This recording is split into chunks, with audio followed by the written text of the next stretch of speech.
In this video, I'm going to show you how to do a refund on Instacart. So the easiest way to do it is by opening up the app, then go to the top menu and select on the profile icon. Then once you're over here, please select over here where it says orders, and then select the order with the problem. And when you do that, you're going to get an option that says report a problem. Afterwards, you're going to need to go ahead and choose what's wrong. It's going to give you options such as missing item, damage, wrong item, etc. Select the items and request a refund or credit and submit.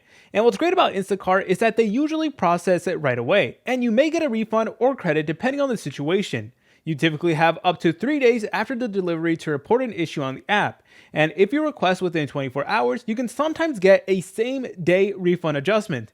So that is definitely another major plus. Keep in mind that bank refunds can take a few days to appear depending on your payment method, and sometimes you'll get Instacart credit instead of cash. However, you could still use that towards your next order. And if for whatever reason you don't see a option that says refund or issues or anything like that, then what you're able to do is you're able to select on help and then talk to a representative as well who is able to help you. If you found this video helpful, make sure to leave a like and subscribe. I'll see you in the next video.